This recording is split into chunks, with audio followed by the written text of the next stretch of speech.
Okay. Just I don't have any music yet, so I have to just audible it. Dun dun dun dun dun dun dun dun dun. Hey, It could be worse. Could be like Jaws or something. I would feel much more intimidated. that is a good idea. I will then insert the Jaws MP3 for my next debate. There you go. Skylar Fiction was telling me that there's a website you can go on where you can get like famous people to do like an intro for you. Like he was looking into paying for one of the guys from Napoleon Dynamite to do an intro for him. So just throwing that out there, you know. That would be hilarious. That's a good idea too. I wonder if I can get like Ken Ham. Oh wow. Oh man. That's who I would I pay. don't know if the Creation Museum isn't that much. Well, it could be. Times are tough. Yeah, yeah, You might be and strapped for cash. well, they it is never done well. Like their parking lot is pretty empty. It's a very good atheist meme. Yeah. All right, let's switch over to interview mode. Oh, nice. I needed to yoink and hide toolbars and, and forgot to size the screen. All right, there we go. That's good. Cool. That's good. I'll just leave the chat there, I guess. Let's see if that shows up. All right, so Ross, thanks for coming on. I really appreciate you taking the time to be willing to have a conversation with me. Would you mind telling us a little bit about yourself and your channel before we get started? Yeah, absolutely. So my name is Ross Burns. My friends usually call me Ross Burns, but a lot of things rhyme with Ross, so take your pick. Anything that comes to mind is good for me. Yeah, so I have a YouTube channel called Burns Eye View, named off my last name, where I just take a historical Christian perspective on issues of Western culture. I usually end up focusing most of my time on politics and secular humanism. So definitely come check me out if you're a Christian and you want to see how Christians respond to this kind of thing, or if you're a non-Christian and you enjoy the back and forth, because I definitely do. Awesome, me too. And you've been having conversations pretty much like mine for the most part. Yeah, Very similar, except you're a crazy Christian person. yeah, I know we're the worst. Yeah, yeah. So, my position, I am an atheist, by which I mean I believe that naturalism is a better explanation to reality than theism. Could you tell me what reasons you believe in theism? And I'd like to tell you my position on those reasons, and I'd like to hear your thoughts on my position. Awesome. Yeah, cool. So I don't know if I qualify as a presuppositionalist, but probably some kind of quasi one. So my favorite or best argument would go something like this: that unless one accepts the presuppositions of the historic Christian worldview, there is no coherence and meaning in human existence in terms of knowledge, morality, or science. So I would just say it off the bat. I phrased that really well and didn't stutter. So I think just out of the blessings of our friendship that has just started, Tom, you should probably become a Christian. I would have the honor of baptizing you if that's something you're interested in. Oh yeah, through the camera, like do social distancing, baptizing. And can we use the coffee? If we can use coffee, I'm in. Probably should let it cool down first. That could be painful. Oh, yeah. All right, so you said knowledge. You don't have an objective grounds for knowledge, morality, and science without the presupposition of a Christian worldview. Is that right? Yes. All right, so my grounds for knowledge is I think, therefore I am. I exist. Based off the fact I think, therefore I am. We can know that reality exists with no logic because I have to exist in reality just by definition. And reality can't not be not reality because if it could, then I could not exist at the same time. And clearly, because I think, therefore I am, I do exist. So I now have a grounds for objective logic purely based off of the fact I think, therefore I am. And then I have a basis of objective math in the same way because there's only one reality and reality can't be not reality. So there's the grounds for the number one, and the number one is the basis of all math. So I can then start adding and subtracting and dividing and doing all that kind of stuff. So now I have an objective grounds for math without any reference of a God. So I have objective grounds for reality, math, and logic without any mention of a God presupposition there. But it seems like I can ground knowledge without that presupposition. Okay.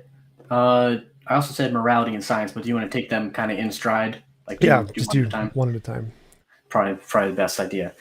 So I think your epistemology of basing it on I think therefore I am, I have existence. There's some kind of difference between my imagination and what I actually experience. I think it's really interesting. I don't run into a lot of atheists who have that kind of epistemology. Would you agree that it's more on the unique side of things? No, I'd think it. Well, I mean, I don't know. Maybe on most atheists, I have no idea. Most philosophers, no. Most philosophers do start with "I think therefore I am" as a pretty solid groundwork for epistemological grounds, and so I think basing it on philosophical atheism would be pretty standard. I don't know about how most like YouTube atheists would feel about it. Okay, all right, that's fair. But would you agree that Hume might have taken issue with your epistemology? No, I don't think so. I think that Hume would agree with the most part. I think that he would take some issues with the presupposition that it would continue on normally, but I don't think he would disagree with the "I think therefore I am" and the grounds of knowledge in that sense. Mm-hmm. Do you think that? So, from my perspective, when I hear you say "I think therefore I am," there must be a reality, because if there's not a reality, I don't exist. I don't know how you can ground logic in that, because it seems that you're using logic in order to do it. Like you're assuming the law of non-contradiction in order to demonstrate that you have a grounds for it. It seems to me. What do you think? Well, no, like logic describes reality. So we know reality exists prior to logic. So "I think therefore I am" is a description of reality, or "I exist in reality." And so then we could create some language to describe that. And the language I'm using to describe that is "I exist," or A equals A, standard logic, because we're looking at reality. I'm saying "I exist." And we're saying, well, what language describes that? Is it the A equals A language, or is it the non-standard A does not equal A language? And we can say, well, the A equals A language describes this accurately. So the fact reality exists is described by logic, not the other way around. It's not, you don't need logic. You don't presuppose logic. You just look at reality, and then what is the correct language that describes that? It's standard logic. So would you say that one thing I don't understand in your epistemology, would you say that logic exists like apart from Hume? Oh, so logic doesn't exist? No, it's purely an abstract language, just like math or English. Just like it's a formal language as described in the Stanford Encyclopedia of Philosophy, Classical Logic, page, first sentence. Logic is a formal language. So gotcha. Yeah, logic doesn't exist. It's just an abstract formal language, and it's the reason it works so well with math is because there's some versions that describe reality and some versions don't. So like I can say the sentence "I am a human," that sentence corresponds to reality. So that sentence is true, objectively true. Whereas the sentence "I am a space leprechaun" does not correspond to reality. So that sentence is not true. And likewise in math, 1 + 1 = 2 corresponds to reality. So it's true. 1 + 1 = 5 is not true because it doesn't correspond to reality. Logic, A equals A does. A does not equal A. It does not. Same thing. So they're all just sentences and languages exactly like each other. There's no special qualifiers of math and logic that make them somehow different. It's just a language. Well, you might not be a space leprechaun. You could be a space cowboy if you were singing the right song. Just wanted to throw that out there. Yeah. But it's a good movie. Yeah, it's a good movie. So I guess my question would be that why did I say space cowboy? I knew that was gonna throw off my train of thought. I couldn't help myself. So okay. So a postmodernist, for example, would say that the law of non-contradiction isn't valid. Could they be wrong about that? Well, they're probably wrong about that. But the question, could they be right about that, is a more interesting question, and the answer is yes, they could be right about that. So, for example, there is paraconsistent logic which states that the law of non-contradiction can be false in certain cases. And if it's false in certain cases, that doesn't mean it's false in every case. It's just false in those certain cases. For example, in quantum mechanics. In quantum mechanics, it is some of the interpretations entail that there is a particle that exists and does not exist at the same time. And so that is a contradiction. It is A and not A at the same time. And there's certain logics like quantum logic in paraconsistent logic that describe that, where they have a truth value, a false value, and then a B value for both true and false. at the same time. And it is possible that those logics do apply at the quantum level, and it is the case that non-standard logic can, in fact, be true in certain cases. But I would tend to go with no. I would say that for the most part, when we're thinking about reality, those kinds of ideas don't apply. And so it's probably not the case that something is true and not true at the same time. And again, I would just ground that in the fact that I exist. Because I exist, I can't exist and not exist at the same time. It doesn't make any sense.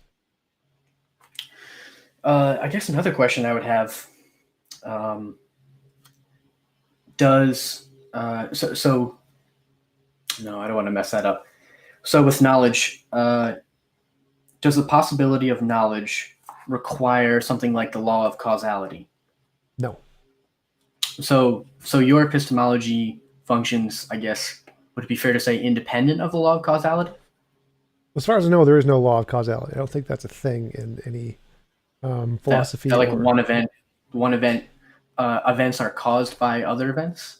Yeah, there's no such law. There's not like there's nothing in any scientific or philosophical worldview that entails that. For example, everything could just be innocuously unconnected events, and that's totally fine for everything. Even science doesn't need that in any sense. It's just a useful underlying presupposition, but it's not required for anything. So as far as I know, there is no such law. Hume even pointed that out, that causality is an assumption. We don't need it for anything. He just said there is no causality. You could make a perfectly coherent model of the world without it. For example, everything could just be purely coincidental and random, and no particles are actually connected in any way. They just happen to be in the same place at the same time, resulting in people and things. So you don't actually need causality for anything.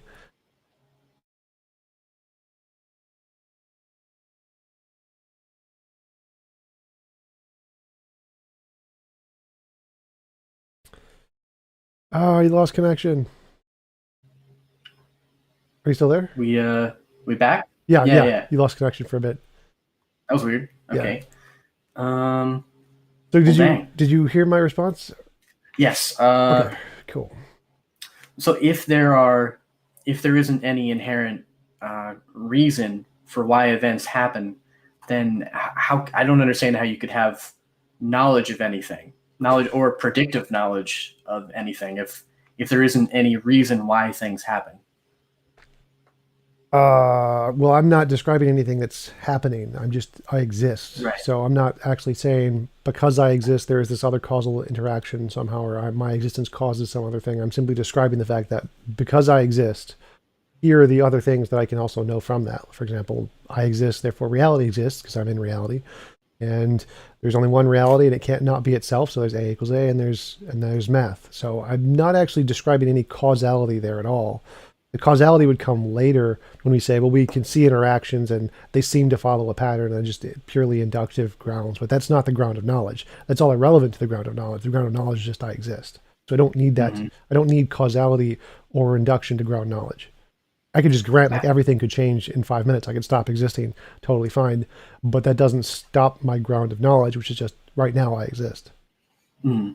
So when you get past I exist, how do you have coherence in the world around you, or how do you identify meaning in it if you don't have the law of causality, if you don't have a justification for things like resemblance?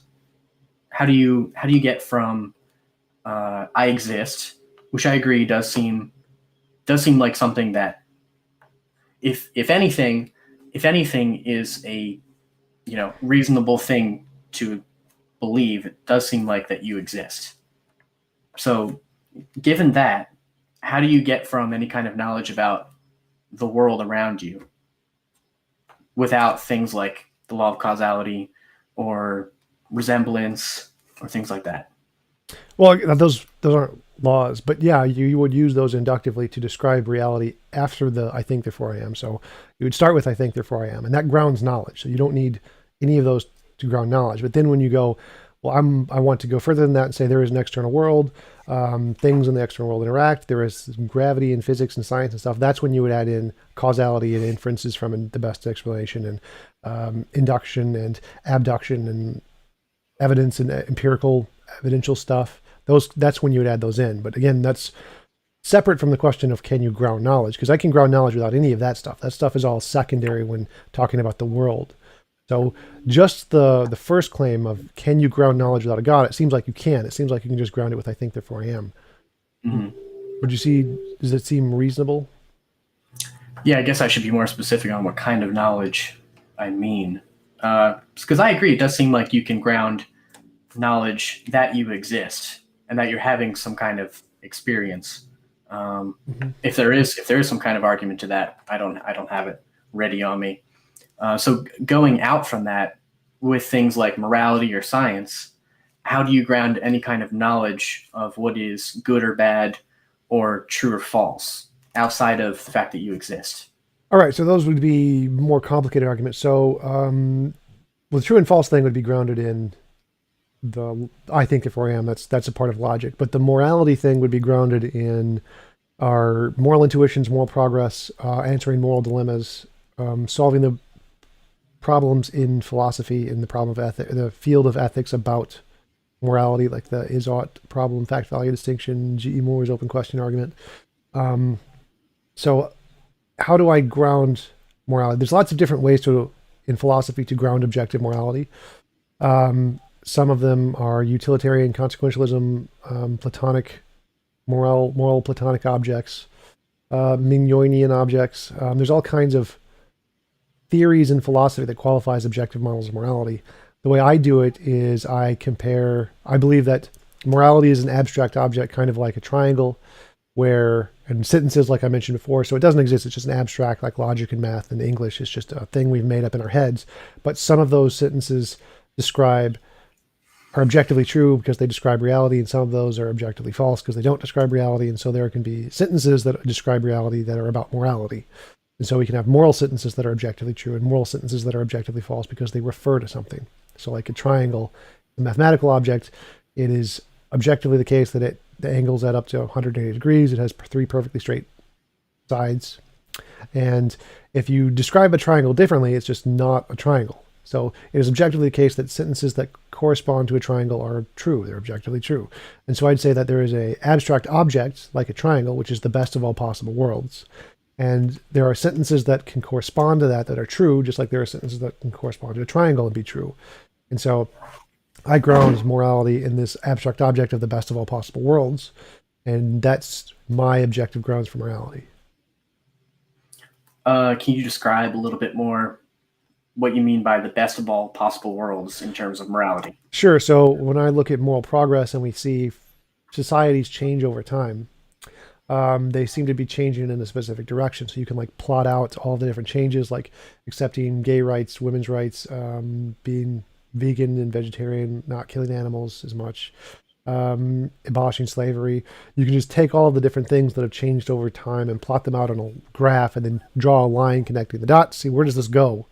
And then if you follow this to the end of where it goes seems to be the best of all possible worlds. That's what I'm describing when I say the best of all possible worlds is this line graph points to this thing. And it's from my definition, it's the non-imposition of all will, or the lack of involuntary impositions of wills, or a world where it's impossible to have involuntary impositions of wills. Those kinds of things are how I describe what this is pointing to. But I'm just using the inductive evidence of looking at moral progress, plotting it out on a line graph, saying, well, where does this go if it goes to the extreme? And that's what I mean by the best of all possible worlds. I'm trying to understand this. So it sounds like you're saying, I don't want to misrepresent you, but it sounds like you're saying the best of all possible worlds would be, I'm still not sure what you're defining it as. Like, what is it like? No involuntary imposition of will. That is, okay,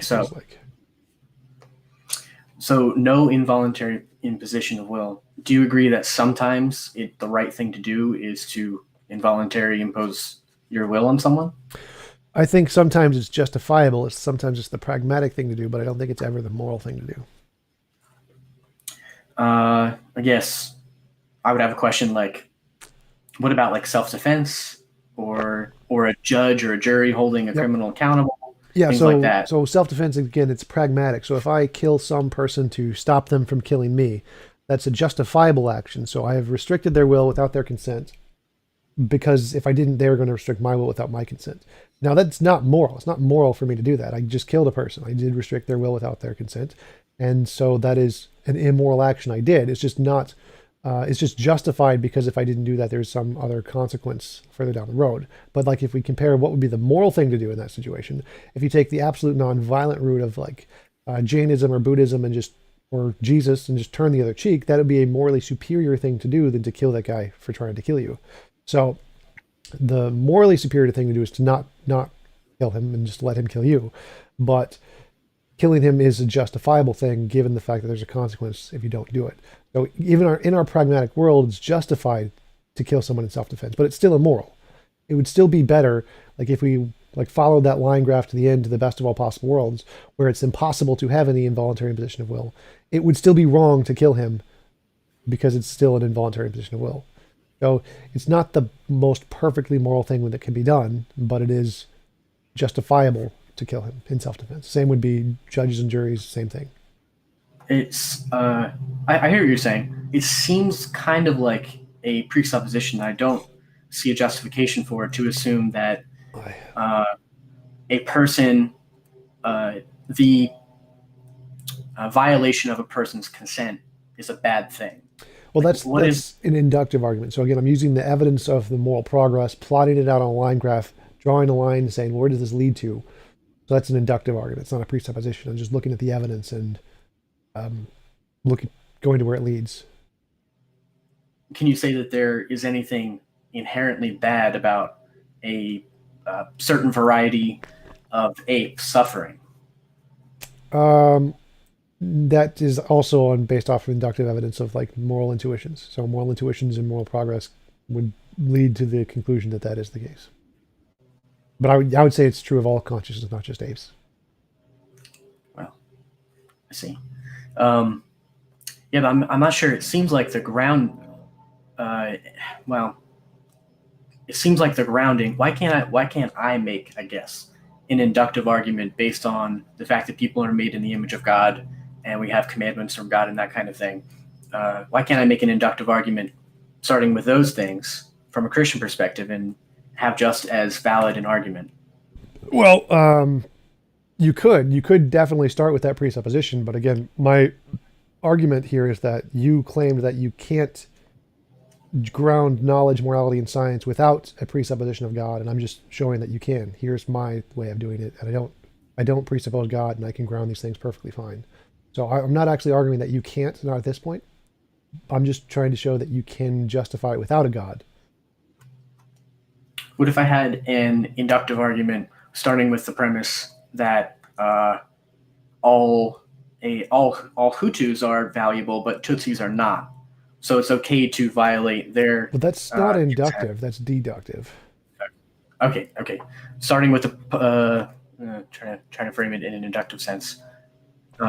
Starting with evidence from the progress of the Hutu people and the fact that the Tutsis are an irritation to them. Is it therefore, based on that inductive line of reasoning, is it therefore okay to eliminate the Tutsis? Based on my model, no. I would say that's objectively false. I would say that if we follow the inductive stream of where their morality is going, it would just lead to it would apply to all consciousness and say that any imposition on will is immoral, which would include the Tutsis. So I would say no. If they maybe created a different model and they argue that based off of their inductive experience, they say that morality only applies to them for some reason, and they have some kind of inductive backing for that. That could be their argument. They could try to make that argument. I don't know if it would work or not, but I would say that given the evidence we have right now, that is clearly false. Which evidence? The inductive evidence of moral intuition and moral progress throughout history of all different cultures. So there's something I'm not quite grasping from that. Why is the moral intuition that we have more correct than its negation? Well, I'm not negating anything. I'm when I say moral intuition, I mean all people's moral intuition throughout all time and all cultures. So I'm not negating. There's no negation there. Yeah. I'm just saying, like, if someone was to present something contrary to the trend, why would one be more correct than the other? This is inductive. We have more evidence that one type of intuition is prevalent than another. So like there are definitely like sociopaths, psychopaths, narcissists who have a different moral intuition, but they are far less prevalent than the ones that most people tend to have. And it seems like the ones that most people tend to have is what we have as the most grounded evidence. Right, but what I'm not understanding is why would prevalence of one idea make it more the case that make it more true than another idea? Why is prevalence of an acceptance of an idea evidence of its truthfulness? Because that's how it works, like even in scientific hypotheses. Is like if you have a body of evidence and most of the evidence seems to go in one direction and only a small piece goes in the other direction, well, you go with the body of evidence, the majority of the evidence. So it's like let's assume there was some evidence of young earth creationism. The vast majority of evidence supports evolution, so we would go with evolution. Even if there was some evidence that actually supported young earth creationism, the vast majority would still support evolution, so we'd probably still go with evolution. So the amount of evidence is important to how we know things. That's just a part of how induction works. I just don't understand uh, why more people having one view of morality would be constituted as evidence. Well, we consider moral intuition as a kind of evidence of morality. So it's like if I see a rock fall, that's evidence of gravity, for example. And if we see a rock go up for some reason, that would be evidence against gravity, hypothetically. And so, but the fact that we see him fall consistently, if I drop a rock, it's going to fall at a sufficient enough time that it's reasonable to believe that gravity probably exists. So even if I have some contradictory evidence that things go up for some reason, the vast majority of cases they go down. So every instance of them going down is evidence of gravity. And every instance of moral intuition is evidence of objective morality. So the fact that we have moral intuitions that go in one specific direction, like the rock falling, is a cumulative case for this being morality. Maybe I could ask it this way. Is nope, lost the train of thought. Nope, lost it. It's gone. Yeah, I guess really what I'm trying to say is I think that if you were to line up 100 people from one culture and say that they all held this moral belief, I think that's excellent evidence that the culture has this moral belief, but I don't think it's excellent evidence that the culture ought to have this moral belief. So I think there's like the Hume's is-ought distinction there, I think is an issue. I think you can definitely say there can definitely be good evidence to describe what the majority of human opinion on morality is by the amount of evidence you collect. But I don't think there's that's evidence that of what human opinion ought to be. Right. So I reject oughts in morality. I think morality is purely descriptive. So when I say what is objective morality, it's a description of the best of all possible world. That's purely is. There's no oughts there. So I get rid of oughts completely. That's how I solve the is-ought distinction. But I would say that just moral intuitions isn't evidence morality is objective. Moral intuitions are just evidence of morality. And then we would say, well, is it objective? That's the moral progress thing, where we plot it out on a line graph and see where does it go. If it doesn't go in a consistent direction, then it would be objective. It seems to follow a specific pattern, independent of people. And that's the part where you argue it's objective, is based off of the moral progress. Just the moral intuition is just objective. It is just evidence it exists. Morality exists in some sense. It may or may not be objective. That's not important, but it exists in some sense. And then we would use the moral progress to try and indicate it's objective. But so you're not saying that someone ought to respect someone ought to prevent or to not intrude on someone's will or consent. No, oughts are irrelevant. Oughts are just descriptive. Like for objective truths, oughts don't matter. Like if I say I'm 6'2", it's not saying I ought to be 6'3" or I ought to be 6'1". That's irrelevant. It's a descriptive fact of reality. So morality works the same way. If you kill someone, you are immoral. Like this is irrelevant what you ought to be right there. It's just this is a descriptive fact that you are bad for killing people. The ought statements are then irrelevant to what objective morality is. They're just describing a different kind of thing. They're describing what we think you should pursue in the future. Essentially, you ought to not kill people. Essentially. But that isn't a descriptive of objective morality. That's a consequence of objective morality. So it's not required to describe anything. It's just like saying what height should you be? It's irrelevant to the objective morality what you ought to do. You're saying what you ought to do is not relevant to objective morality? Mm-hmm. So it sounds like what you're saying objective morality is purely descriptive. Am I understanding that? Yeah, so anything that's objective is going to be descriptive. That's what makes it objective. The prescriptive part is, again, a secondary addition onto that. So I should try to be a taller person, or I should try to be a less tall person. That it doesn't matter to what my height is. Like the adding in the shoulds or the oughts are irrelevant to my height. My height remains the same regardless of what I should do. So the same is true of morality. If I kill someone, that's immoral. What I should do or what I should have done is irrelevant to that statement. It's still going to be immoral regardless of what I should do or what I should have done differently. Those are just prescriptions on top of the descriptive fact that I am immoral for killing a person. So you're not... I'm sorry. Go ahead. Sorry, I don't want to cut you off. Yeah, it's fine. But yeah, so the descriptive oughts are irrelevant to morality. The morality is just killing that person is wrong. You're immoral for killing that person. And then after the fact, you could say, I should have done differently or I should do differently. But then again, those should statements and the ought statements don't in any way affect the immorality of killing the person. So it sounds like you're only making sociological descriptive claims about morality of what people will be doing. It doesn't sound like you're making a metaphysical statement about what a person should or shouldn't do. Yeah, should or shouldn't isn't relevant here. So it is purely descriptive, but it's not sociologically descriptive. It's attempting to describe the best of all possible worlds, which is like an abstract. So it's like mathematically descriptive, not sociologically descriptive. When you say best, it sounds like you're that's just a label. So so my evidence is if you take moral progress and you plot it out on a line graph, where does it lead? And I'm just going to call that the best. That's my name for this system. So it's not like an actual part of the model. I see what you're saying. So you're not saying what the world should be like. You're just saying what it is going to be like, given how time is going to continue to progress. Well, no, I'm saying what would be the best because it may not go that way. Like the fact that we are going that way is irrelevant. That's not the point. We could be going the other way at some point, or we could be regressing if we go into a depression or whatever, because that's happened in society. The point is that what would the world look like if we could progress to the moral pinnacle at some point? We may or may not be able to do that. That's not a part of my argument. Whether or not it will is irrelevant. Well, the direction we're going isn't relevant. It's just what would be the case. Is there a pinnacle to this? Like if gravity had an absolute pinnacle, what would happen if everything were pulled in by gravity? Then everything would be a gigantic ball in the center of the universe. That would be the end of the universe. This isn't happening. Obviously, we're traveling apart, but I can say if we take the force of gravity and apply it to its maximum of just perfectness, if gravity was the strongest force, it could just do everything it wanted to, then everything would be a giant ball in the middle of the universe.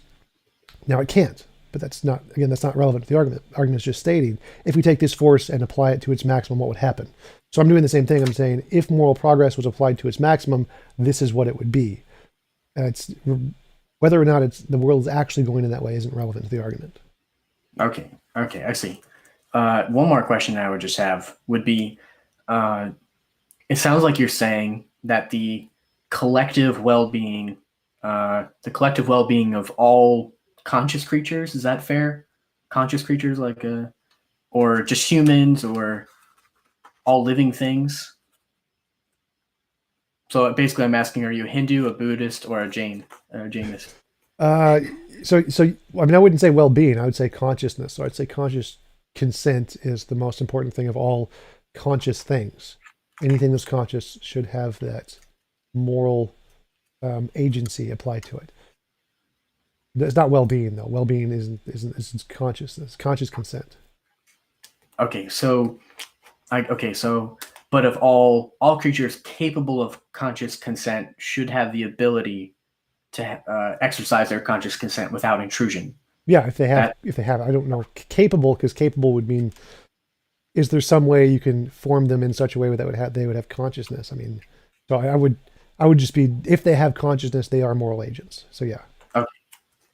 So I guess my question would be, if someone said the best possible world is only my freedom to exercise free consent and not be intruded upon, or if someone said only my tribe, my family, my people group, our ability to exercise that freedom and not be infringed upon is the most important thing. Or if another person said, no, my species, or if another person said, like yourself, everyone with consciousness, everyone who's a moral agent, their intrusion, or the absence of their intrusion, would be the best possible world.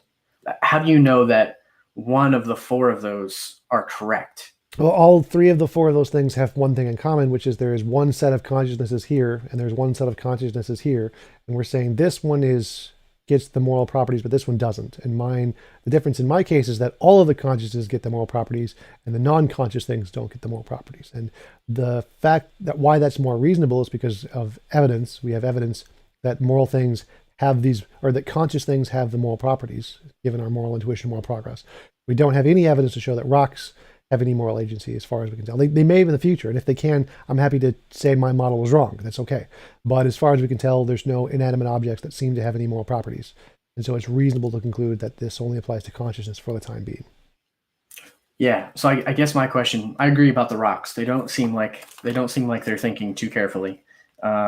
Even the Pokemon are not, No, Pokemon are moral agents. Pokemon are totally real.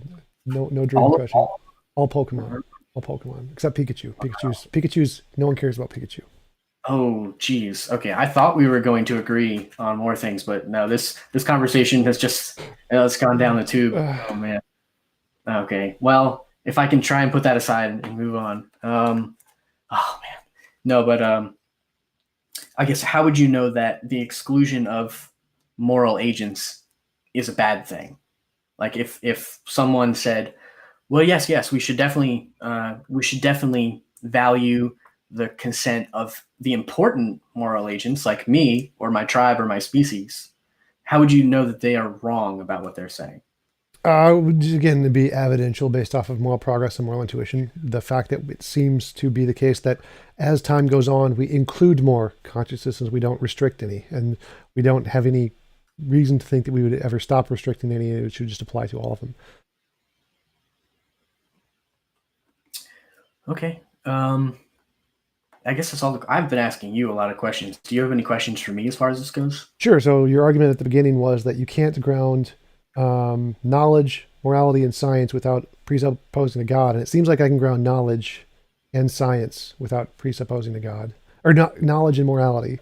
And science would again be inductive. So, I mean, I think we can ground science without a God.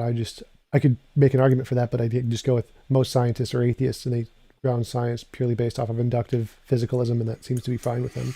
But it seems like we can ground all three of those things without any reference to a God. Is that a question? Yeah, does that seem reasonable to you? Like, it doesn't seem like there's a problem here. Yeah, well, I think you can ground knowledge that you exist and whatever necessarily follows from that, but I don't know that you can ground things like resemblance, that you can ground things, that the material world around you is real, things like that. I don't know that you can ground the existence of that without reference to the presuppositions of Christianity. And then morality, if we're just making a descriptive claim about what consensus of morality seems to be and what it'll eventually get to, that's one thing. But I don't think that you actually have it. It seems to me that morality is what someone ought to be doing, and what the correct idea of how to treat people ought to be. So it seems to me that you don't have, you didn't even try to have really any kind of grounding for that. And then science, I guess we haven't really discussed yet, but yeah. So yeah, the first case is, so again, knowledge is just grounded based off of those starting positions of logic and math. We can then use induction to ground everything else. Like, we don't need to have an objective grounds for causality. We can, like any naturalist can just assert there is a law of induction or a law of causality or a law that makes the universe consistent, just like you assert there is a God. So we can presuppose a natural solution to make the universe consistent or make the universe causality driven. We can just assume there is this law of nature that does this, and just we presuppose this law instead of a God. So we can do that. There's just no reason to. It doesn't get us anything. It's just a pointless addition to the hypothesis. So we can, just like you presuppose there is a God who supports these ways that the universe is, of being, following a system and being consistent, we can just presuppose natural laws that do the same thing without a God to get the same result. So we should be able to clearly ground all of those things without a God. But we can do the same thing with morality and just say, again, moral law of nature, and just make up objective grounds that just effectively ground all of these things and say the universe is going to be this way because it's some feature of reality. But it just doesn't add anything to the theory. It's not really a serious way to address how knowledge works. So in the academic sense, we don't do that. We say, well, that method doesn't work because you can just do it for anything. You can just make up a God or a undiscovered law or a supernatural being or magical leprechauns that just ground these things. But that doesn't give us any actual justification for those beliefs. What does is the scientific method of induction. The fact that it works, even though it's not absolutely certain, does give us grounds for knowledge. The position is called fallibilism in philosophy. It's the consensus in the vast majority of philosophers, including Christians, accept fallibilism, which means we can have knowledge without absolute certainty. So we can have knowledge that we're not in the matrix just by the fact of our inductive experiences about reality. That gives us knowledge that reality is not a matrix, even though it's not perfect knowledge. So we can't know with absolute certainty, but given the inductive evidence points to it being not in the matrix. And we can then use fallibilism as a justification to say, this is true knowledge. We don't need to accept the hypothesis we are in the matrix. So most philosophers accept inductive methodologies that don't give us absolute certainty can ground true knowledge that we're not in the matrix, or that reality is consistent, or that logic works. And we don't need a God for that.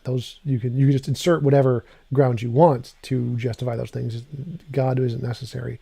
But that methodology doesn't get us anywhere, which is why philosophers and scientists don't do it.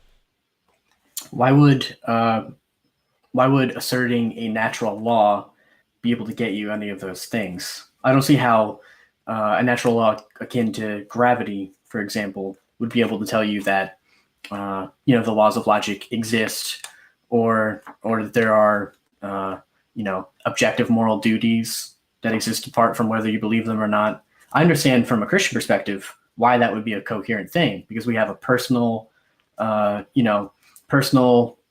transcendent being who can be the source of those things. But I don't understand how just a natural law could do that. Well, again, the personal transcendent being is just irrelevant. None of that adds anything to morality or logic or grounds of reality. It doesn't do anything. You could just say it's a magic pineapple and it would be equally coherent. Those are arbitrary properties that don't do anything to make a grounds any more plausible. It's just a random arbitrary property. In philosophy, we can just pick anything we want, like a ground. Instead of picking a transcendent personal being, we can just pick a law of nature, or a magical pineapple, or a transcendent squirrel, or whatever. And those are equally coherent grounds for morality and logic and reason. God doesn't work as a grounds for those things. Philosophically, it doesn't work at all, which is why the vast majority of philosophers don't accept that rationale. It's just asserting there's this property of personhood, personality, whatever, and saying that can ground these things when it can't. It's no different than any other property. It's just an asserted property with no grounds. So it's the reason that a law could ground these things is the same reason that a personal agent can ground these things. It's just because we made it up. There's no actual grounds there. It's not philosophically justified that a personal agent can ground those things.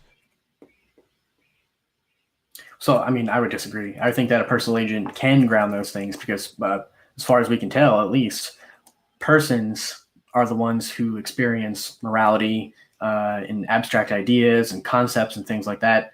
Rocks, like we talked about earlier, don't, as far as we can tell.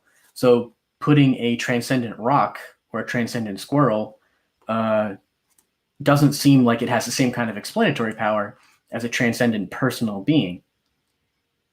Well, yeah, but that doesn't make any sense. So the fact that we experience it doesn't mean that that a mind, the cause of it. That's a composition division fallacy. For example, we experience particles of light. Nothing else experiences particles of light. Does that mean that particles of light are parts of minds? No, they just interact with minds. So morality, it could be the same kind of a thing. It interacts with the mind, grounded in a law like gravity. Gravity interacts with us. We can feel gravity. Only conscious things can feel gravity. That doesn't mean gravity only affects conscious things. The same thing would apply to morality. The fact that we experience morality doesn't mean morality only affects or is grounded in conscious things. That doesn't follow. So saying that because we're the ones who experience it, therefore it is grounded in us, so that we created it, consciousness created it, doesn't follow. It's the composition of vision fallacy. So that doesn't actually work as a grounds at all. It doesn't solve the problem. It just says, okay, so why does this thing experience it? Darn, I lost you there. Can you repeat that somehow? I had something that I thought was interesting. Sure. Can you just run through that again? I'm sorry. So the fact that we experience consciousness doesn't mean, or experience morality doesn't mean morality is grounded in consciousness. We experience light. Light is not grounded in consciousness. We experience gravity. Gravity is not grounded in consciousness. There's not like a super mind, a super leprechaun out there who's pushing everything towards the ground because we experience consciousness. It's just the fact that consciousness exists as an independent thing, objectively in the world, regardless of minds, and it affects things with minds. So morality could be the same thing. It could exist as an objective part of the world, like as a law of nature, and it could affect things with minds, like us. So the fact that we experience it is not a justification that morality is from consciousness or is from a personal being. Right. So then, remember what I was going to say. Light, things like that. Light is a physical thing, or a wave, but that's a different discussion. Yeah. But morality and concepts and logic aren't physical things. You would agree that there's a category distinction to be made between physical things like light or gravity and something like morality and logic, right? Sure. So then that would be the category distinction. I don't think that you can. Well, the argument wasn't that it's physical, therefore it's not. It's just a different category. So the point is that just because we experience something doesn't mean it's grounded in a mind. Now, there are differences, like saying math and logic and morality and light and particles. Yes, those are different things. And the only point I'm making here is that there can be things that we experience that are not grounded in minds. And if it's possible that there are things we experience that are not grounded in minds, then you can't therefore infer that because we experience it, it is therefore grounded in a mind. That's the only point here, is as long as there is a single thing that we experience that isn't grounded in a mind, then you can't conclude that because we experience something, it is therefore grounded in a mind. That doesn't follow. So the saying that because there is a personal being, or because we experience morality, there must be a greater personal being that grounds morality, doesn't follow. It's like saying because we experience particles, those particles must be grounded in a greater personal being, also doesn't follow. Right. So I guess the reason why I was making that distinction is because I think we would agree, even though we don't agree on everything like Pokemon, we can certainly agree that rocks certainly don't experience, but they interact with light. But rocks don't interact with morality or logic or anything like that. They're not. I think we would agree that impersonal things don't. They're not the source of any moral concepts, right? No. Again, so that's not the point. The point is that you can't make the conclusion that because we experience something that it is therefore grounded in a mind. So I would say that the fact that we experience morality does not mean that morality is grounded in a mind. There's nothing about a mind that can get you morality. It's just the exact same thing we have now. There's no difference in saying we ground objective morality and God grounds objective morality, because they're the exact same ontologically, since they're both grounded in a mind. But if we said morality exists as a law of nature, like gravity, and it affects our brains in such a way that it causes us to feel moral intuitions, that would be equally as objective, because it's independent of minds. That's what objective means, is that it's not contingent on minds or what we think about it. It's true regardless. So it is possible for morality to be objective if it is a law of nature that affects our brains in such a way that we feel this thing, just like we feel gravity. And the fact that that is possible means you cannot conclude that our experience of it means it's grounded in a mind. That doesn't, there's nothing that supports that. So I'm saying that I think we might be talking past each other. I think we're using different categories. So when I'm saying morality, I'm not just talking about the descriptive kind of morality. I agree with you. So here I'm not using my model of morality. I'm using every possible model of morality. Anything in philosophy, if it exists as a law of nature, it's objective. and it can exist like Platonic objects. There's a moral Platonic theory that says morality is an abstract object like Platonism that exists in the universe. That would be an objective model of morality. There are certain laws like utilitarianism and consequentialism that are kinds of objective models of morality where those principles apply universally. So you do not need a God in any sense to ground objective morality. It does not follow. It's just saying that because we experience it also doesn't follow. And it applies to all kinds of objective morality, not just my particular model. So it just does not follow to say that because we are minds and we experience morality, therefore morality must be grounded in mind. It's just an anthropocentric fallacy. It's saying we create sparks when we smash things with hammers, therefore lightning must be created by a big guy in the sky smashing hammers. So it would probably be better to say that if objective moral duties exist and they're grounded in something, or maybe better to say if absolute moral duties and values exist, then they would have to be grounded in something personal. I don't think you can that's immediately false. That is immediately false. So that just the first thing that shows is that you haven't that people who make that kind of argument haven't studied much in philosophy and ethics, because there are tons of theories of morality and philosophy of ethics that do not ground objective morality in that. You say your objective morality is a Platonic abstract that does ground objective moral values and duties, or consequentialism or utilitarianism or any of the other ones. So no, there is absolutely nothing that supports that premise. There's nothing that says that a personal being could in any way justify objective moral values and duties. It accomplishes nothing, any more than saying a pineapple could ground objective moral values and duties. That is an arbitrary property that does nothing to actually address any of the things in ethics or the philosophy or any of the distinctions or the dilemmas. It's just an arbitrary property that has been chosen because it's an anthropocentric fallacy, that we like it because it's kind of like us. There is no justification at all for why a personal being could do anything to ground morality. So I don't think that the Platonic idea or utilitarian idea with like a teleological framework, I don't think either of those things can ground morality. The fact that people do ground them and make arguments for them I don't think that means they work necessarily. So my problem with the Platonic idea, although I would consider myself somewhat of a Christian Platonist in terms of universals, I think that universals and forms are grounded in the mind of God rather than just some kind of disembodied material world. I don't think a impersonal, disembodied material world, I don't think there's a good explanation for why that world would be interacting with ours at all if it's not governed by anything personal. I don't think that follows. And with utilitarian, well, just to address that really quick, it's really easy. It's just like a law of nature. Why does gravity interact with us? Because it's a part of reality. So I could say, why does the moral Platonic object interact with us? Again, just a law of nature like gravity. So you don't need a personal being to explain why it would interact with us in any way. I don't think that. I hear what you're saying, but I just can't see how that explains anything. To just say a natural law does it. I mean, I totally agree with you, but that's kind of the point, is that we can make up explanations of why it interacts with us, just like a theist can make up explanations of why it interacts with us. They're all ad hoc. They don't work. Like the moral realism is an unsolved problem in philosophy. We don't have objective grounds for it that everyone agrees. There's no consensus in the field yet. It's an unsolved problem. But we can all make stuff up. We can make up a God. We can make up an undiscovered law of nature. And those two things work equally as a made-up basis of objective morality. But just like you said, yeah, they don't work. They don't actually explain anything. They're just ad hoc assertions. So just like any problem that you get with trying to explain objective morality with a law that we've just asserted is going to also exist when you try to explain objective morality with a God. There's actually more problems with a God, which is why it's not accepted in the field of ethics.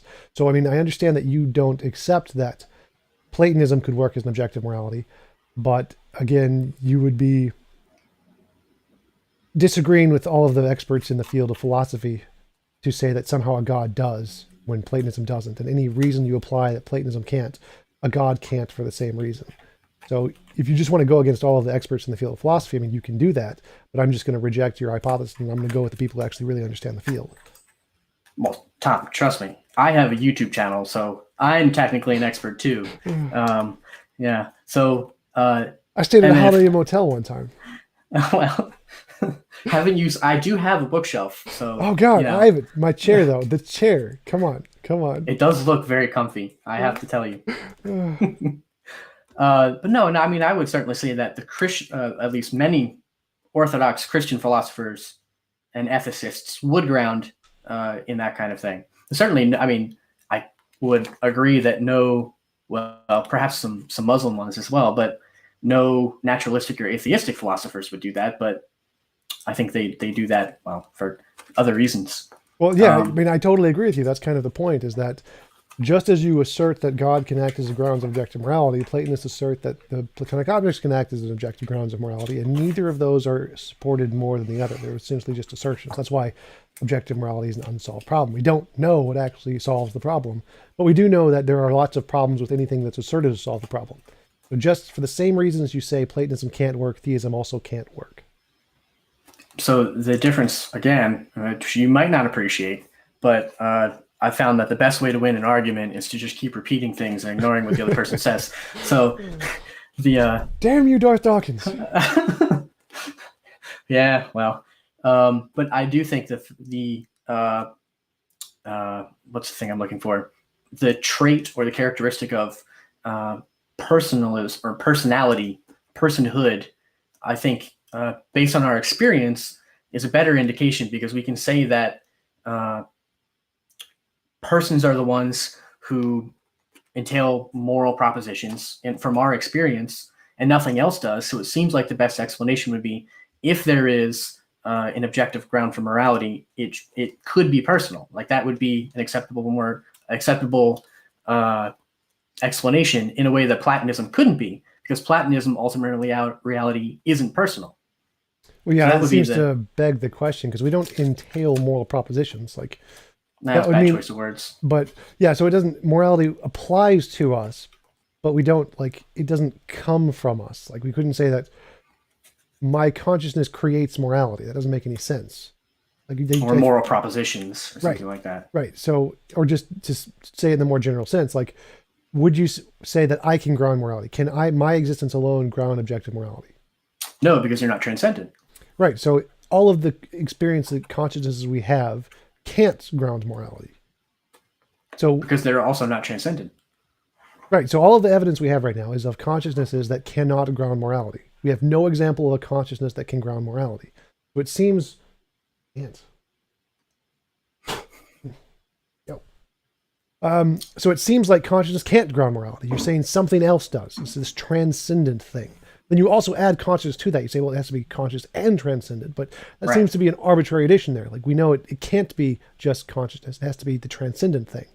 So we can just get rid of the consciousness, keep the transcendent thing, and we still have an equally good grounds of objective morality if we apply transcendent pineapple, or transcendent law of nature, or transcendent whatever. So we know we need the transcendent. We know the consciousness on its own doesn't work. We need to add something else. We add this transcendent thing. So, but you're keeping the consciousness for some reason, and there's no reason to keep the consciousness just because it affects us. There's no reason to think that consciousness grounds that thing, because again, all of the consciousness we have don't ground that thing. Well, because consciousness puts forth moral ideas, and pineapples don't. That's why I'm grounding it that way. Puts forth moral ideas, again, has nothing to do with grounding morality. So the fact that we can describe moral principles does not in any way say that we ground them. So the fact that we experience particles doesn't mean that particles are in a mind. So the same way would be morality would be the same thing. The fact that we put forth moral principles doesn't mean that we ground them. So again, that isn't actually evidence that consciousness grounds morality. The fact that we describe it, or that we express morality, or have moral propositions or whatever, because none of us ground those propositions. They're not grounded in the consciousness. We have no reason to think that a mind grounds these things. That seems to be like an ad hoc addition that's not there based off any of the evidence. All the evidence says that we can express them, we can describe them, but we can't change them. No consciousness can affect or change objective moral values. But it doesn't follow that consciousness grounds objective moral values. It doesn't make any sense. It seems like a ad hoc assertion. Are you saying that in your view, or just in my view, consciousness can affect these things? I'm saying the evidence objectively does not indicate that consciousness can affect these things. I would say that in your view too. I think that the way we think about morality doesn't change morality. It's not subjective in that sense.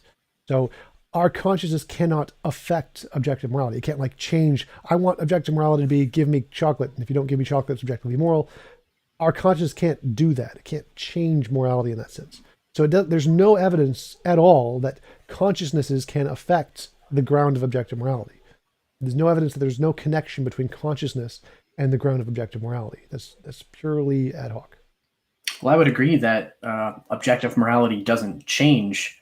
I mean, from obviously from my perspective, I ground it in a personal, immutable creator. So he, by definition, would have a standard of morality that doesn't change. So I don't see. Well, no. I don't see. So again, the point isn't the morality changes. That's irrelevant. The point is that there's nothing in consciousness that can affect the ground of morality, whatever that is. There is no connection between consciousness and morality. It just doesn't do anything. It's like saying, why can't I change the size of the sun? Well, because the sun exists independently of my mind. There's no consciousness in the sun. If some consciousness could affect the size of the sun, then it would be more reasonable to say that maybe there's some part of consciousness that's in the sun. There's some way that those things can affect one another. But because our minds can't affect the sun, it's reasonable to conclude there is no conscious relation to the sun. There's no consciousness in it. Consciousness can't do anything to it. There's no consciousness there. So the same thing would be morality. If you say our conscious minds can't affect morality, just like it can't affect the sun, or like I can't lift objects with my mind. So it's pretty reasonable to conclude consciousness does not do those things. It is not grounded in my cell phone because I can't lift it with my consciousness. Did you? I might have misheard you, but did you say that there's no relationship between consciousness and morality? Yes, that seems to be the case. Like it seems to be the case that our consciousness cannot affect morality, just like our consciousness cannot affect the sun. So the grounds of morality is in no way related to consciousness. Now it can affect consciousnesses, whatever it is, but it is not grounded by consciousness. There's no reason to conclude that. I thought that your objective moral system was the relationship between consciousness and morality. Yes. And suffering, that kind of thing. Yes. So again, it can affect consciousness. The moral grounds can affect consciousness, but it's not grounded in consciousness. That is an unjustified conclusion. But the fact that we experience it doesn't mean that consciousness is grounded or it's grounded by consciousness. That's an innocuous connection. Just like saying we experience the sun, that does not mean that the sun creates consciousness or that the consciousness is in some part of the sun. It doesn't make sense to say that.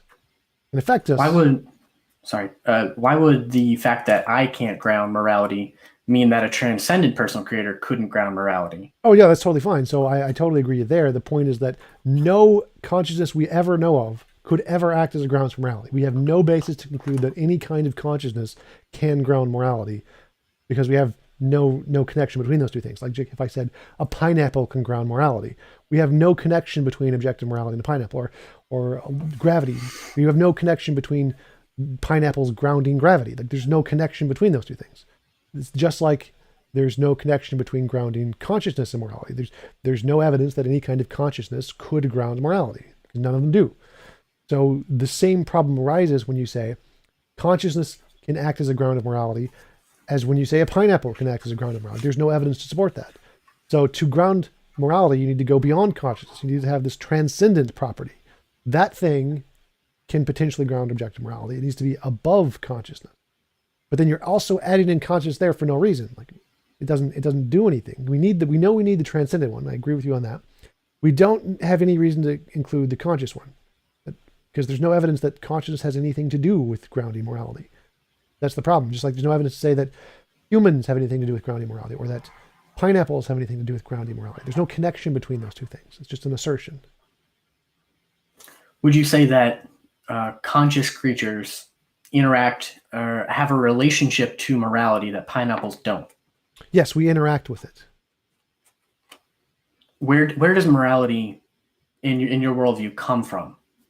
Well, again, that would be a different part of the argument. So my argument here is just that there is nothing about consciousness that has any relation to grounding morality. We have no evidence of a consciousness grounding morality. It isn't a thing. Like all of the consciousnesses we know of, all of the evidence of morality we have, none of those have any relation to grounding it. There's no connection between those two things.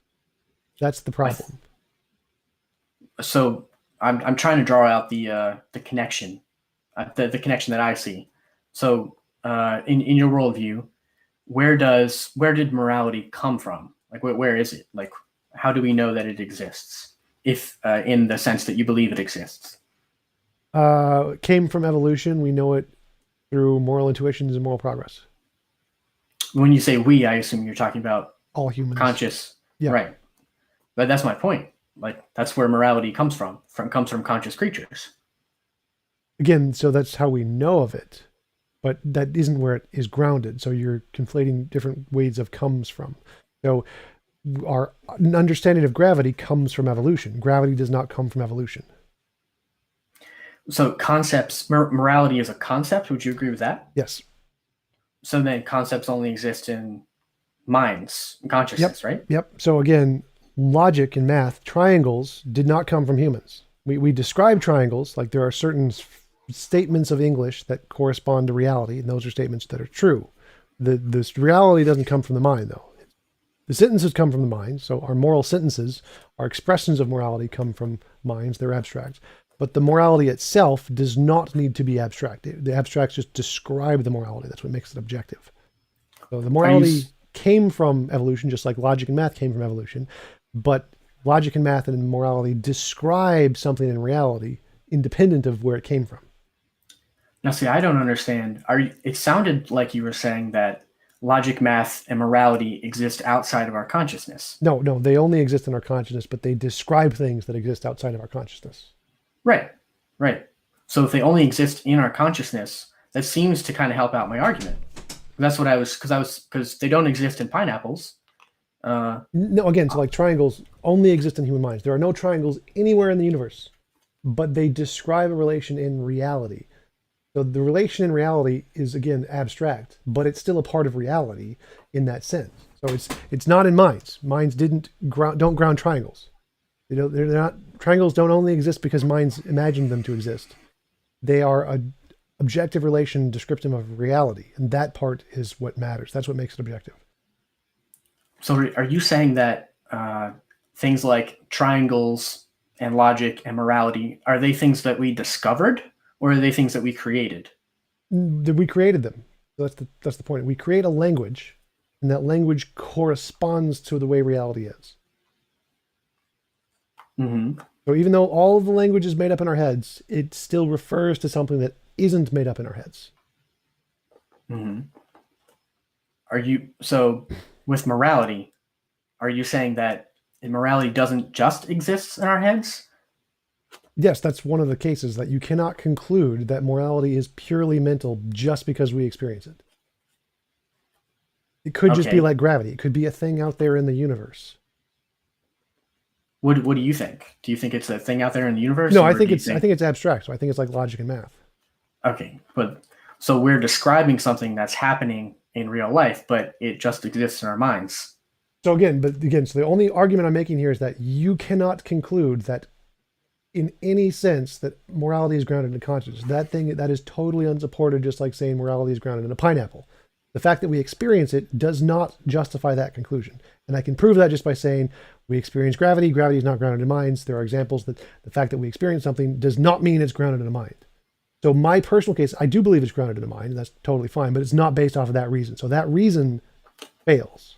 You cannot conclude that consciousness is grounded in a mind because we experience consciousness. That argument fails. That's the only point I'm making. So morality could be a law of nature, and that's perfectly consistent with everything we see and experience. Okay, well, I would definitely disagree, but do you want to move on to something else? Because I think we've been at this for a while. Yeah, I mean, I would just say that, if you want to disagree with the consensus in philosophy, you can, but I'm just going to say that's not a credible position. Yeah, so if you wanted to move on to something else, for sure, that's fine. Okay, yeah. Do you have any? Do you have anything to ask me? Let's see. So one of the problems with God grounded in morality is that it's totally arbitrary. Like, something is only objective if it's mind independent, if it's not determined by what someone thinks about it. And it's one of the earliest arguments against a God grounded in morality is the Euthyphro dilemma, which states that, is something good because God says it's good, or does God say it's good because he measured that it was good based off some independent standard?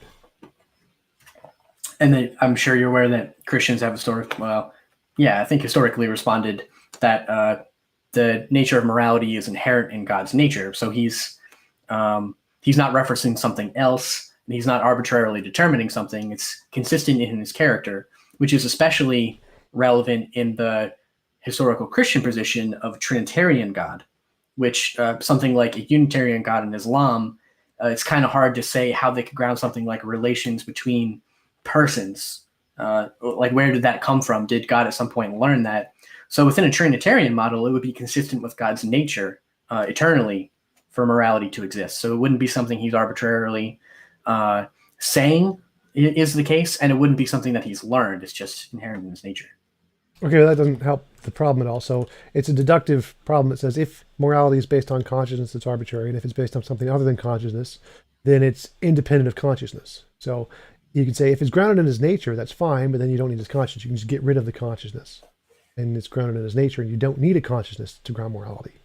If you don't need a consciousness to ground morality, then it goes back to my moral law thing. So if you're saying morality is grounded in the nature of God, that's perfectly fine. I'm okay with that. But that means that it can be grounded in the nature of a Platonic object or a law of nature. You don't need the consciousness at that point. If you need the consciousness, it becomes subjective and arbitrary. If you don't need the consciousness, then you can ground it in his nature, perfectly fine, but then you can ground it in anything's nature, just nature's nature. Well, I'm saying the nature of a conscious being would be what I'm talking about. So it is like the Trinitarian God is inherently relational, and the nature of that God entails consciousness, which is where I'm saying morality needs to come from. Well, that's where the contradiction is. Is it grounded by his consciousness, or is it grounded by his nature? Those are two separate things. You can't have them both be the same. Well, I don't know that I would agree that you can separate out those two things. Well, nature implies more things than just consciousness. The nature implies lots of different properties to it. Like you can have a nature that doesn't imply, rocks have a nature to them. Reality has a nature to them. Nature is different properties than consciousness does. So you can't just say both. Doesn't make any sense. That's an interesting objection. Yeah, I would just say that the part of God's nature that I'm referring to is the relational conscious aspect. Well, then you don't need the nature. You can just say consciousness. Is it his consciousness or is it his nature? If it's just the relational conscious aspect, then you don't need the nature part. I guess when I'm saying nature, that's what I'm referring to. So it is his conscious. So it is only good because God says it's good. Then that makes morality arbitrary. No. I'm not saying that. So I'm not equating God's consciousness with his spoken word or with his revelation. Like, I don't think they're the same thing. So what I'm saying is God's consciousness, not necessarily his decrees to his creatures, but God's consciousness in the relationship with himself is the grounding of morality, is what I'm saying. Sounds quite circular, the relationship with himself. So let me put it to you this way. Let's say... Well, no, it doesn't matter how many parts you add to a circle, it's still a circle. But let me ask it to you this way. Let's say if I wanted to say, what is 3 feet long, or what is a meter? And I grab an object and say, this object is a meter. Now, is it a meter because I said so, or did I say it's a meter because I have some independent reference like a ruler and it corresponds to the ruler? Now, if I said it because it corresponds to the ruler, that's objective. It's an objective measure. There's something independent of my say-so that we can say, yes, here is how we can assess that this is 3 meters. If it's just 3 meters because I said so, then it's arbitrary. I could have said a different object. I say pencil is 3 meters. It's not. I just said so. So the question is when God says, okay, this is a moral object, is he saying so because of his consciousness, just like I did for the pencil, or is he saying so because there's an independent measure? Now, if there's an independent measure and that's his nature, that's perfectly fine. He can be the independent measure. Like say, I am a ruler, and my ruler is that. But the consciousness is then irrelevant. You don't need the consciousness. You could just kill off the consciousness and just use that as a ruler. You don't need the consciousness. So it's a true dichotomy, either P or not P, consciousness or not consciousness. If something is moral, or if the ruler or if the object is 3 feet because I said so, it's arbitrary. If the object is 3 feet because there's an independent reference, which would include my nature, then it's subjective. So how do you square that circle? Because it's a true dichotomy, either consciousness or no consciousness. Well, I'm definitely saying consciousness, but I'm not saying that necessarily it's an arbitrary thing. Like So arbitrary here is just if it's consciousness that's arbitrary. It doesn't matter if you could change it or not. So for example, if I'm a determinist, so I don't believe in free will. So I couldn't pick a different object. Whatever object I picked and I said, this object is 3 meters, I couldn't pick a different object. I'm determined by my nature to do that. But it's still arbitrary because it's my mind that's doing the determination, not the independent reference. So it doesn't make a difference if you could have picked a different thing. It's irrelevant The arbitrary part is because it's the consciousness. I'm saying that all choices that a conscious being makes are necessarily arbitrary. No, the arbitrary is just like this synonymous with subjective. If it's contingent on a mind, it's subjective. It doesn't matter if the mind couldn't have done otherwise or not. It's irrelevant. Mm-hmm. Yeah, I see what you're saying. At least I think I see what you're saying. Yeah, so I mean, I'm just saying that, like the property of, I don't know, length or something like that, it has eternally existed in the mind of God. So it's not something that he at any point decided or anything like that. It's something that has always existed within his mind. So I don't think it's arbitrary. It's not like with Euthyphro, the gods that he was referring to are things like Zeus, who came into being at some point. So anything that Zeus decided would be necessarily arbitrary or based on some kind of other standard. But with a being like the Christian God, you don't have that kind of dilemma because he is eternal. Well, again, that's irrelevant. The eternality and the ability to change don't change anything about the dilemma. They do nothing. They're just irrelevant facts. Like if I said, I am determined by nature to pick this object and say it's 3 meters, that doesn't in any way make that not arbitrary. It's still arbitrary because it's still my mind doing the choosing. It doesn't matter if my mind is eternal. Like you'd say, well, you're an eternal mind, and your eternal mind decided to pick this object as 3 meters. Does that mean that object is 3 meters? No, it's still arbitrary. That still is an arbitrary distinction that object is 3 meters because you don't have an objective reference that's independent of the mind. For it to be objective, it has to be a reference independent of the mind. If it's referencing the mind, it's subjective. So the problem here is that it doesn't matter if it's eternal. It doesn't matter if it's determined by God's nature, or if I'm determined by my nature. You can just try and phrase it in just using the example of the 3 meter stick. If I want to say what is 3 meters, I say this object is 3 meters. How does your solution get that object to be not arbitrarily 3 meters? Like how does applying that property to me make this object not arbitrarily 3 meters just because I picked it? Well, I think with you, no offense, but with you it would be necessarily arbitrary. But I don't think it would be with God. Well, no, what's the difference? What would you apply to me to make that not arbitrary? So apply a property to me to make that not arbitrary. Well, so if you were a transcendent being who has always existed, and the thing with length and morality, I think, are two different things. I don't know that it's just the distinction between particularism and methodism. So it doesn't make a difference what you do, whether it's length or morality or weight or time or speed or anything. Any property has the same distinction. It's just a philosophical distinction between particularism and methodism, where you say whatever quality you're describing is it this way because someone said it's this way, or is it this way based off of an independent measure?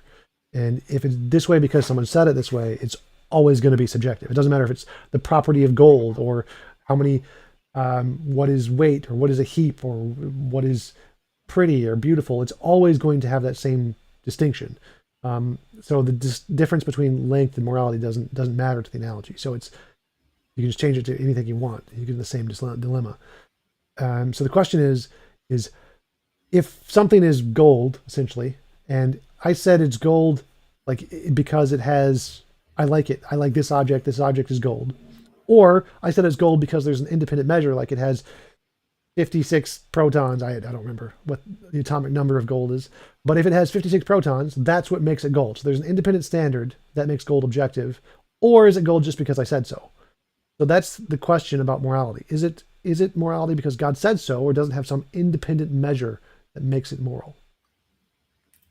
Well, I would say God is his own measure for that. Well, again, that's fine, but that means there's no consciousness there. So the consciousness isn't the measure at that point. If the consciousness is the measure, it's subjective. If it's something other than the consciousness, it's objective, but you don't need the consciousness. Right. What I'm saying, well, if he references himself, he is a conscious creature, right? Yes, but again, if it's the consciousness itself that he's referencing, then it's arbitrary. And if it's a part of his nature, which is more than just consciousness, because nature applies to things more than consciousness, then it's not his consciousness. It's something other than his consciousness that's doing the measuring. Well, I don't think consciousness, like if I said, I am 6 feet tall, like that's true of my body. Like, but it's not my consciousness. My consciousness is irrelevant here. Like, if I died and my consciousness left my body, you can still measure my body to be 6 feet tall. The objective measure of the height is true independent of the consciousness.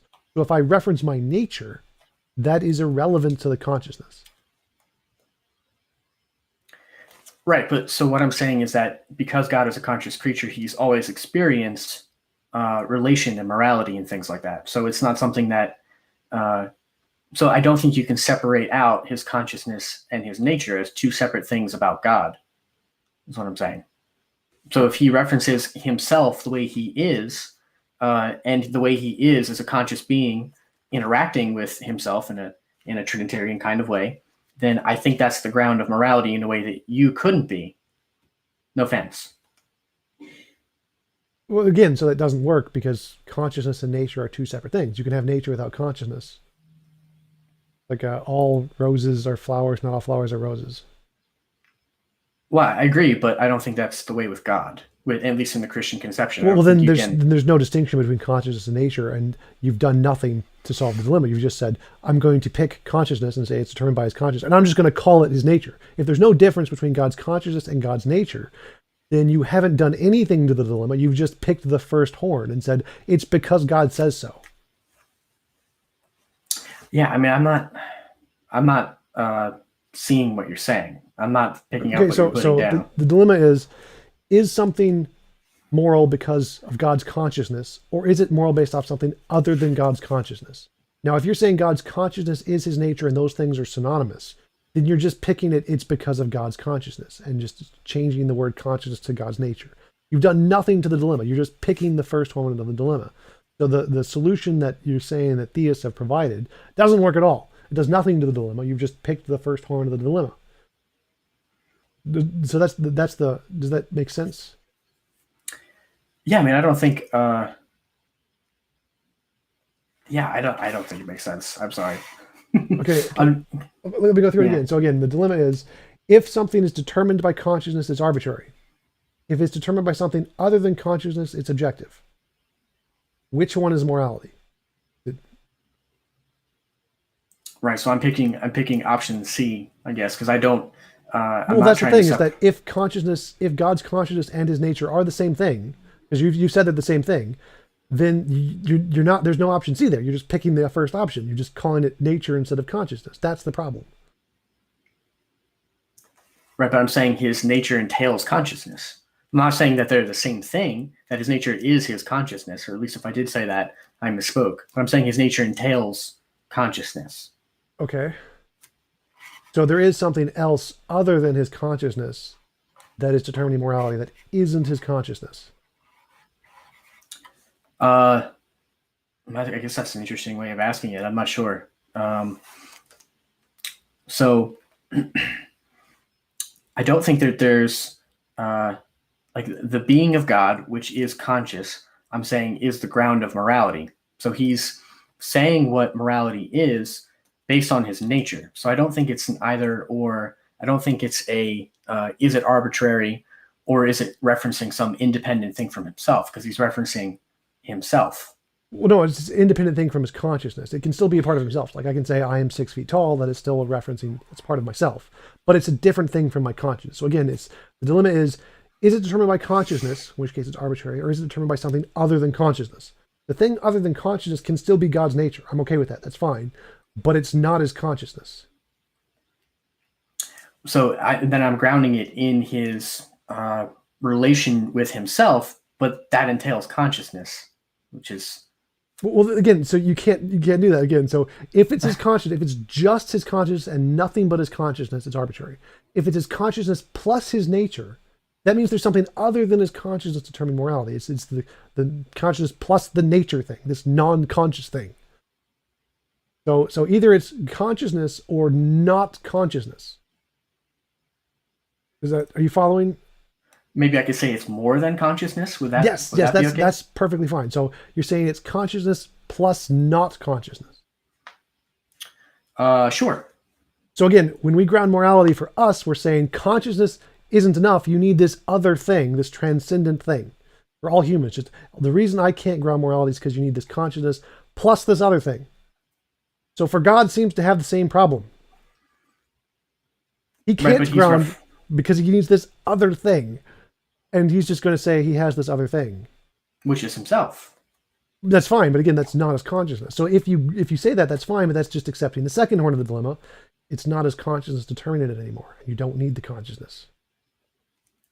Right, but the standard is himself. Okay, so it might not be only his consciousness, but he's still not referring to something independent of himself. Right, that's fine. So I'm not saying independent of himself. I'm saying independent of his consciousness. That's the argument. So if you say, yeah, we can ground morality in a God's nature, I'm okay with that.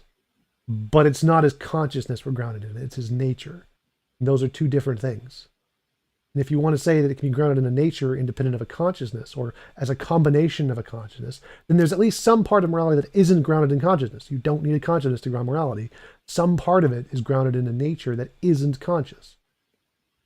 Well, sure, it can't only be consciousness that grounds morality. I think that the being of God is necessary for that too. Right, so there's something non-conscious that is a part of ground of morality, and I can just use that to say that same thing. We can just get rid of consciousness at this point and say, well, we're moving towards that direction. Let's just get rid of the consciousness, and we can still do it. So some part of non-conscious things can be used to ground morality, which means by extension we can ground morality without a consciousness. Well, I don't think so, because I'm saying I'm not saying it's only God's nature apart from his consciousness. If you take that part out, then you can ground it. I'm saying both things. So I'm just saying that because you are accepting the second horn of the dilemma, there is a part of something that is non-conscious that is a part of the ground of morality. And I'm just extending from that and saying, okay, I can just ground morality in that thing. So as long as you grant that morality is necessarily grounded in something that is partially not conscious, that is sufficient. That is sufficient for me to make my point. Well, I don't see how then you could go from something like a pineapple or something like that to do the same thing. Well, it's just any property that isn't consciousness. So it's some other property. And then I could just replace that other property with, instead of being transcendent, pineapple or whatever. Because we don't have any evidence of what that other thing is. Well, pineapple, law of nature, whatever we want. Yeah, I mean, I don't think that works. How so? I don't think you can. Like, why would transcendent in any way have anything to do with objective morality? What does transcendent get us? Do we have any evidence of any transcendent thing that grounds anything?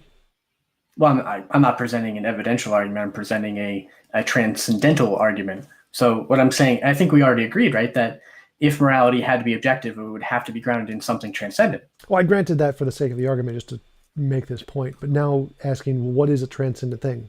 Do we have any evidence of a transcendent thing? Is this a property that we know exists in some sense that can do anything? Like, how does transcendence ground anything? Well, I'm saying that if transcendence doesn't exist, then we don't have this kind of knowledge. So I'm asking the other question: how does transcendence give it anything? What is transcendence? How does transcendence as a property ground anything? Well, because it exists outside of space and time, it's not dependent on just me. Like, I'm not a transcendent person. I can't ground particles can things exist outside of space and time. Do they ground morality? Do you know that particles can exist outside of space and time? Yep. Amplitude-hedron, Sean Carroll's emergent space-time. It's a thing in physics. So there are lots of different things that can exist outside of space and time. Platonic objects exist outside of space and time. Do they ground morality? So the fact that it exists outside of space and time as transcendent doesn't tell us anything about whether or not it grounds anything. Well, so the two things I was putting together was, well, I do have some questions about that, but the two things I was putting together was transcendence and personality. So if you could say a particle exists outside of space and time, which follow-up question would be, do you believe that things exist outside of all space and all time? Space and time. Our space and time. Yeah. So what it means to exist outside of space and time, we don't know. Like, would that be another kind of space and time? Maybe. We have no idea, but we have no idea. So we know it exists outside of the known space and time. Is that other thing a different kind of space and time? No idea. Right, that would be the important part. Because I'm saying that God exists, from the Christian perspective, exists out of all space and time. Whereas a particle example you brought up might not necessarily. Well, yeah, it could or could not. It just depends on how you define it. So I can just define that particle existing outside of all space and time, just like you would define God as existing outside of all space and time. It would just be the same ontological exception of space and time.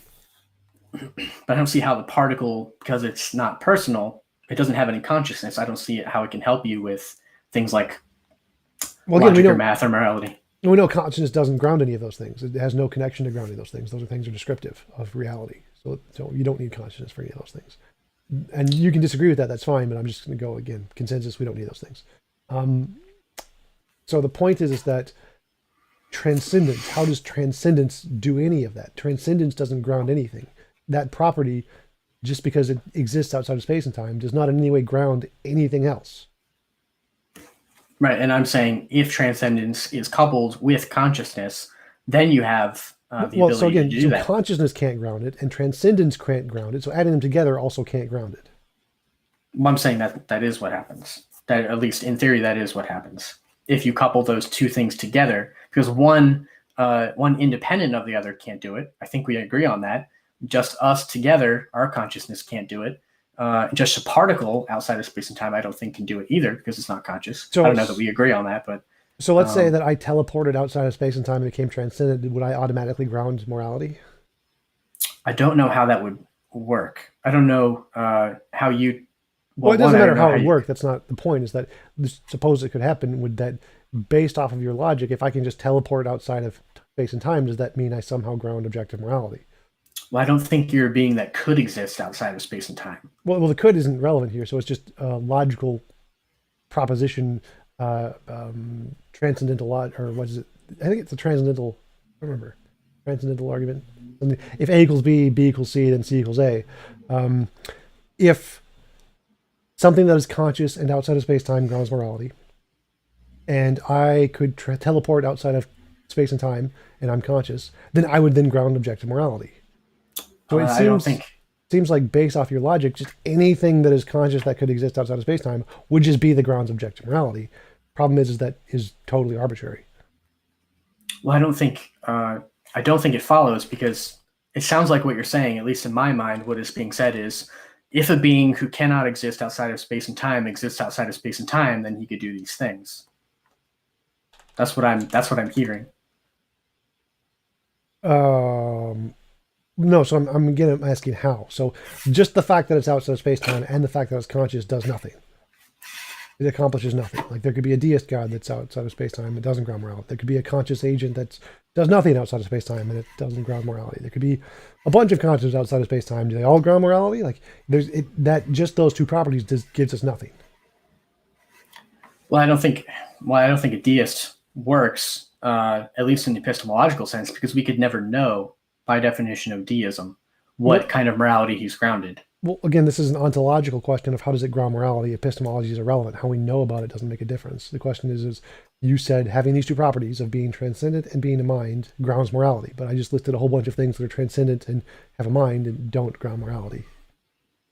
Well, I think a deism sort of being could ground morality. Just the other problem attached onto that, which is an epistemological issue, is we could never know the definition of what deism is. It could, but it also could not. Like there could be a deistic god that is amoral or doesn't care about us at all, or there could be multiple gods like polytheism, or something above a god like transtheism, or omnism, where there's a whole bunch of different kinds of contradictory gods. There's a bunch of different options of what could exist outside of space-time and have consciousness, and there's no evidence of how that explains morality, because they do and they don't, and there's a combination of contradictory ones. That those having those properties is nothing to explain objective morality. With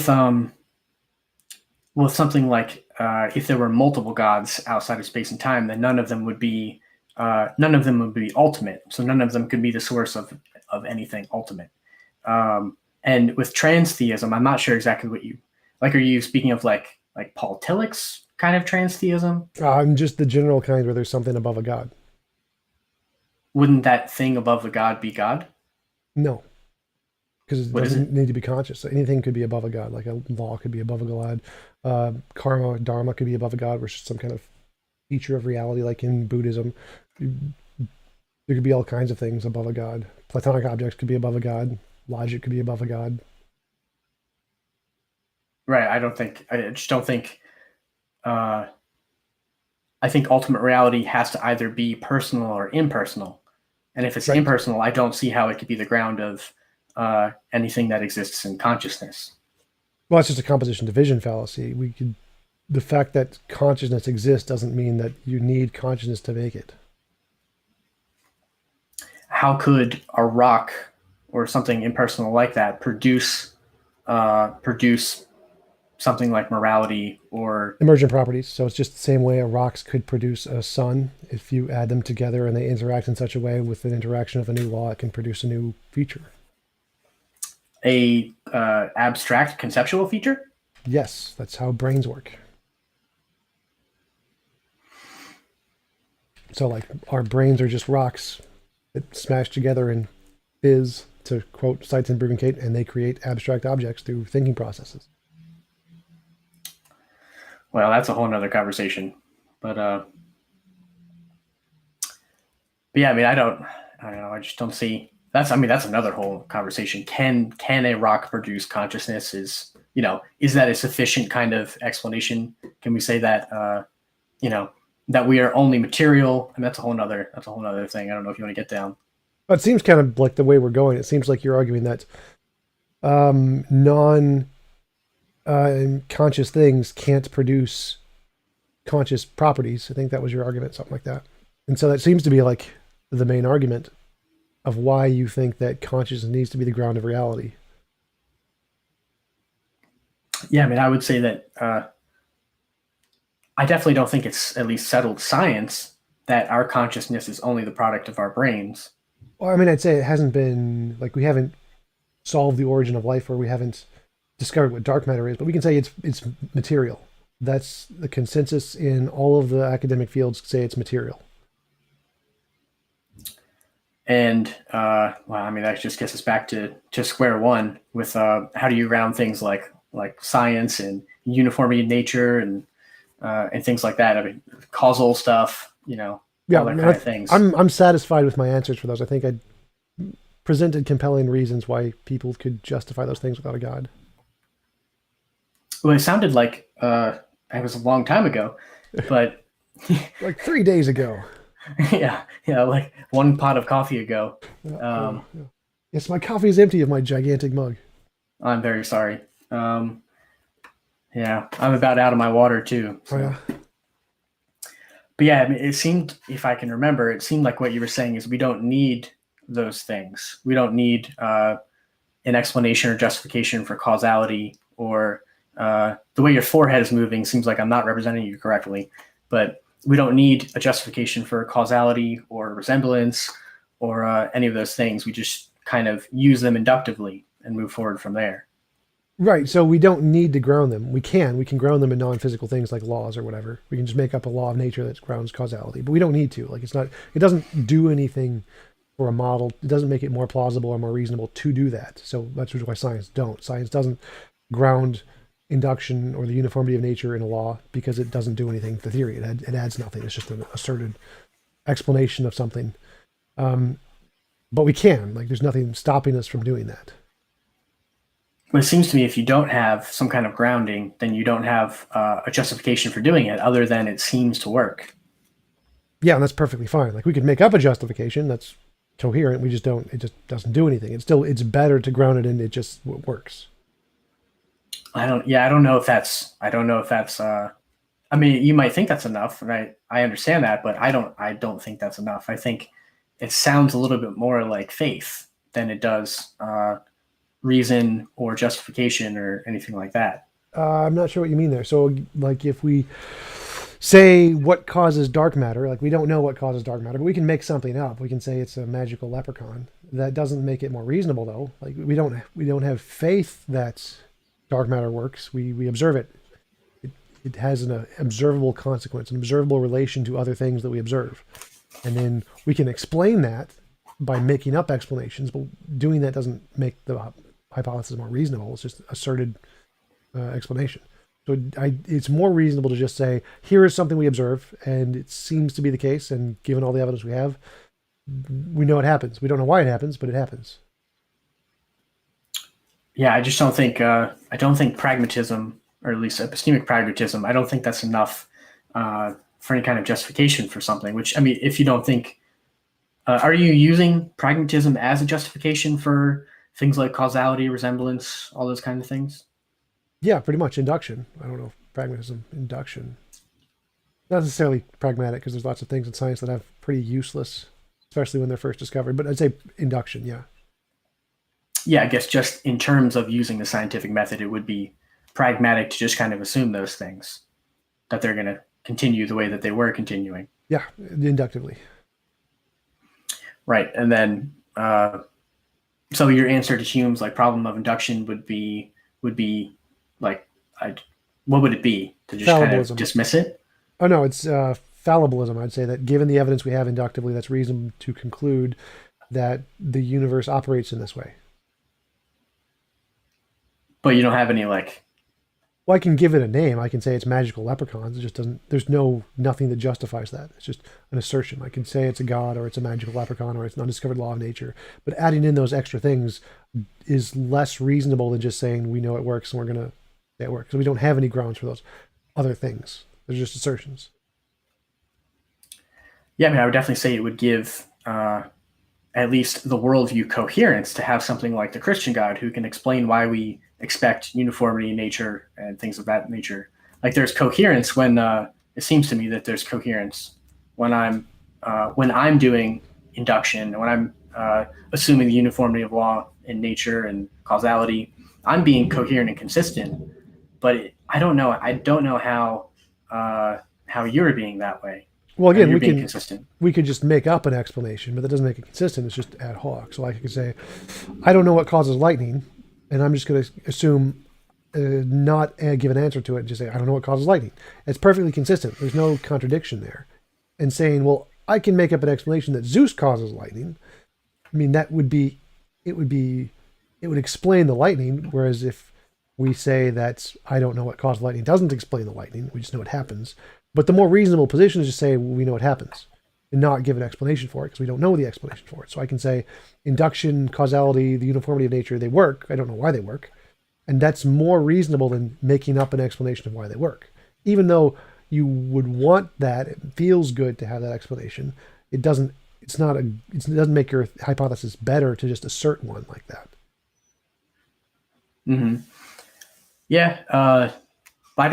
So a problem with something like Zeus would be that he's not in control of all of nature, I guess. And the same thing with leprechauns. Well, it doesn't make a difference what properties we're describing here. It's the same thing. If we have any function we don't understand, like the uniformity of nature, what created the universe, why is there something rather than nothing, what caused that cup to fall, there makes no difference. It's always better to say, well, it just happened and we don't know why it happened, than to just make up an ad hoc explanation of why it happened. Well, I don't think it's necessarily an ad hoc explanation, since that's my worldview. Like it would be consistent for me and coherent for me to say that. So I should have phrased that into a form of a question. Would it be more reasonable to say we don't know what caused X, whether it's the creation of the universe or the cup falling over? Would that be more reasonable than making up an ad hoc assertion for it?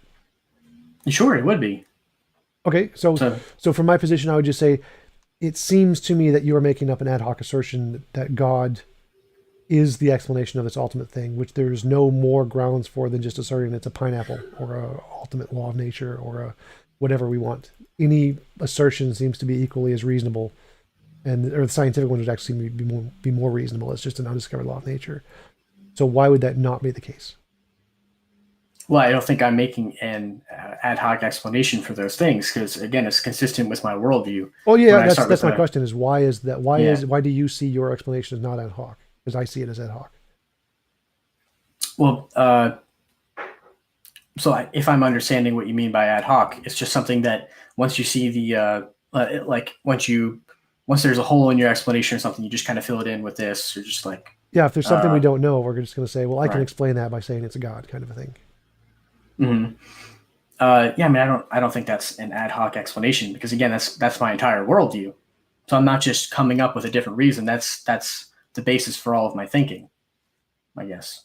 So I don't see that as an ad hoc explanation because I'm being consistent. I'm not sure I quite follow you there. So you're saying that any unknown, you're just going to say God did it because it's your worldview. Well, it doesn't preclude me from from predicting the laws of nature, but undergirding all of that, yes, I believe that God is responsible for the uniformity of nature and that kind of stuff. I don't think that's an ad hoc explanation because it's not an explanation I'm just making up like on the spot. Like that's, that's the basis of my worldview. How is that different from any other God of the gaps, like God explains lightning? Well, I mean, I do think that in a sense God explains lightning.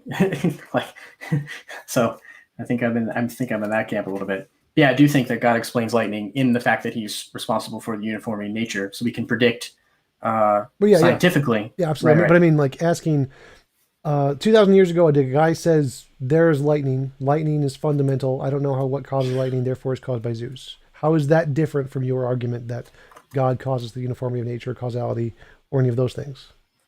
Well, because I don't think I'm making an argument from ignorance like that would be. That's an argument from incredulity, I actually think. But why? What's the difference? So the difference is, again, I'm pointing to the consistency in a worldview, which I don't think there is in the polytheistic system with Zeus. I don't think you can be consistent in a worldview with explaining things like uniformity in nature with things like Zeus, which I do think you can be with Christian God. Well, consistency just means there's no logical contradiction. So there isn't a logical contradiction in polytheism, but I'm not sure, I don't understand how that supports your case. Like, is that what you're arguing, that there's a logical contradiction in polytheism? Yes. What is the logical contradiction? The logical contradiction would be, well, I guess it's not really such, it's an incoherency, I guess I'm saying, within the entire worldview. I don't think it coheres, because I don't think a polytheistic system can explain things that we've been talking about, like, laws of logic or uniformity in nature, because there's no one in charge. Because with polytheism, ultimate is not personal, it's impersonal. Because Zeus was created, he was born, Apollo isn't a transcendent being. Okay, just for clarification, in philosophy, a philosophical incoherence is a logical contradiction. Those are like synonymous. It's self-contradictory or it's not self-contradictory. So if you just mean by incoherence that it doesn't make sense to you, I guess that's fine. But I wouldn't see that as an argument of anything. But you don't mean like an actual logical contradiction, like round square.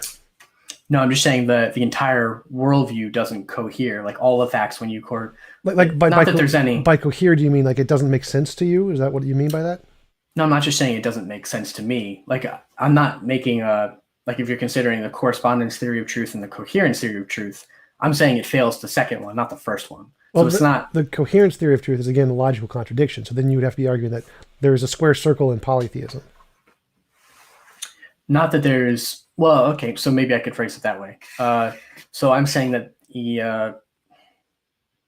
I don't know that that's necessarily the best way to phrase it, but a polytheistic worldview, where a person believes that Zeus is the source of uniformity in nature or something like that. I don't know that they would phrase it that way.